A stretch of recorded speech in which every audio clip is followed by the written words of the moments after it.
আর দেখো আমার ঘরের অবস্থা কি হয়ে আছে। এবার ঘরের অবস্থাটাকে একটু ব্যবস্থা করতে হবে আমায়। এতক্ষণ খাটাখাটনির পরে এই ঘরের অবস্থাকে আমি ব্যবস্থায় আনতে পারলাম।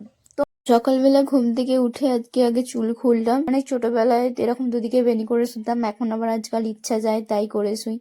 তো আজ তোমরা দেখছো যে আমি এটা মাথায় স্প্রে করছি, সেটা হচ্ছে আমি বাড়িতে একটা হেয়ার সিরাম বানিয়েছি। না না, আমি ও বাড়িতে বানিয়ে আমি হেয়ার অয়েলটা মাখি, আর তেলটাও মাখি আর সিরামটাও মাখি। তবে আমার আর সকালবেলায় ঘুম থেকে উঠেই আমি মানে মুখ ফুক এমনি নর্মাল জল দিয়ে ওয়াশ করে তারপরে আমি মাথায় আগে সিরামটা মেখে নিচ্ছিলাম, কারণ আজকে আমি শ্যাম্পু করবো, তেলটা মাখবো ভাবলাম।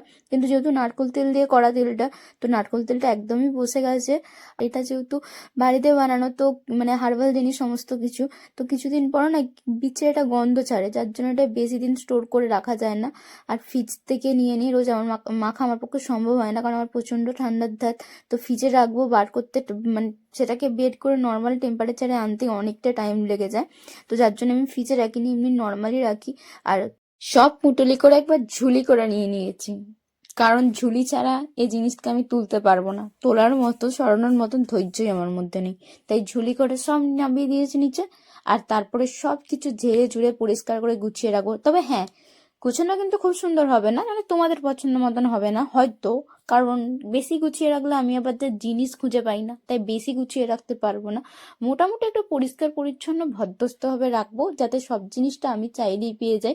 আর তার আগে বলে দিই, এত জিনিস দেখে ভেবো না যে আমি অনেক কিছু মাখি, কারণ যে জিনিসটা তোমাদের 1 মাস যাবে সেই জিনিসটায় আমার 6 মাস কেটে যায়, মানে আমি এভাবেই ঠিক ব্যবহার করি।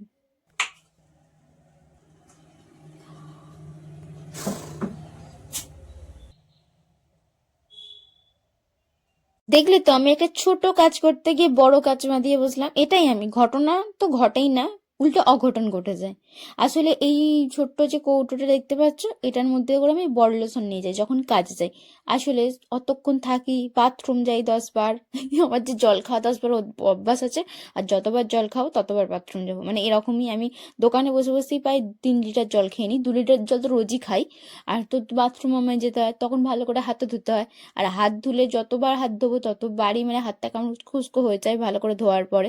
তো সেই জন্য তারপর আমি একটু বডি লোশন মাখবো হাতে, সেই জন্য বডি লোশনটা নিয়ে যাই। কিছু করার নাই, নাহলে নিজের হাতের অবস্থা যা হয়ে যায় কি বলবো।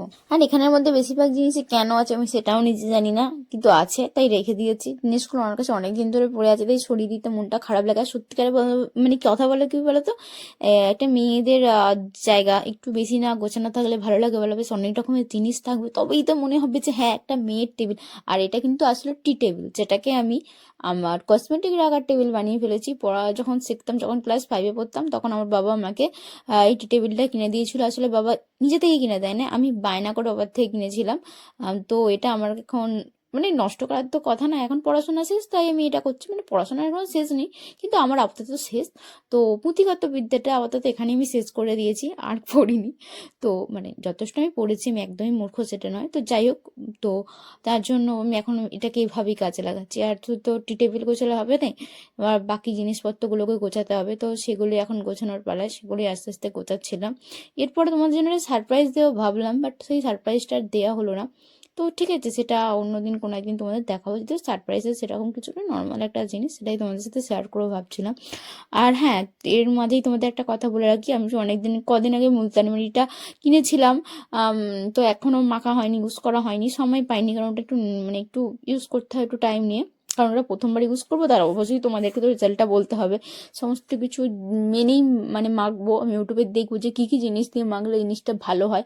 তো সেটা আমি শিওর তোমাদেরকে আজকে বলছি, কালকে সেই ভিডিওটা তোমাদেরকে আমি অবশ্যই পোস্ট করে দেখাবো।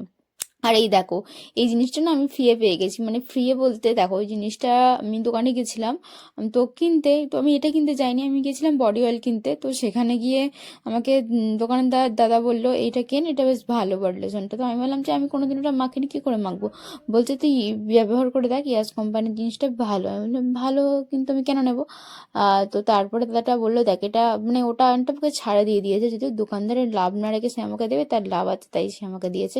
কিন্তু তার লাভ হলো, আমার লস হয়নি, কারণ জিনিসটার দাম 300 টাকা আর আমাকে দাদাটা দিয়ে দিয়েছে 200 টাকায়। তাই আমি আর দেরি না করে জিনিসটা নিয়েই বাড়ি চলে এলাম। তবে এখন মাখবো না, যেটা আছে সেটাকে শেষ করবো, তারপরেও মাখবো। আর যখন মাখবো তো তোমাদেরকে অবশ্যই আমি বলবো যে ফলাফলটা কি হলো। আশা করছি রাতে ছিল একটা দুর্দান্ত রেসিপি। আমি এমনিতে রাতে খাই না, কিন্তু আজ খেয়েছি। কেন বলো তো? এই দেখো, এই রেসিপিটার জন্য। এটা হচ্ছে যে সীতাভোগ, যেটা আমার খুবই প্রিয়। অনেকে হয়তো বাচ্চারা এটাকে ভাত মিষ্টিও বলে, আমার দারুণ লাগে। আর এই দুধটা আমি রোজ রাতে খাই শোয়ার সময়, কিন্তু এটা তোমাদেরকে দেখানো হয়নি। তো এটাই কি দেখাবো আর। তো দেখাবো দেখাবো, চিন্তা করো না। আর এই যে এটা হচ্ছে স্পেশাল শীতের বেগুন পোড়া, যেটা আমাদের বাড়িতে এবছর প্রথমবার হলো। কারণ বেগুন পোড়া খাওয়ার আবার দিনক্ষণ দেখতে হয় না। এই দিন খাওয়া যায় না, ওই দিন খাওয়া যায় না, এই দিন এ জন্মেছে, ওদিন ওর ছেলে হয়েছে, মেয়ে হয়েছে, মানে এই এত কিছুর জন্য বেগুন পোড়া রোজ খাওয়া যায় না। কিন্তু বেগুন পোড়া হচ্ছে শীতের একটা লোভনীয় খাদ্য, মানে যেটাকে বলবো আর কি, আমার খুবই ভালো লাগে পার্সোনালি। তোমাদের কার কার ভালো লাগে কিন্তু অবশ্যই জানিও। চলো আমি খেতে থাকি আর তোমরা দেখতে থাকো। আর তোমরাও অবশ্যই বাড়িতে করে খেও কিন্তু। যারা যারা খেতে ভালোবাসে তারা তো খেয়েই নিয়েছে। আর যারা যারা খেতে পছন্দ করো না, তারা অবশ্যই ট্রাই করে দেখো। আর হ্যাঁ, আমার ভিডিও কিন্তু দেখতে থেকো।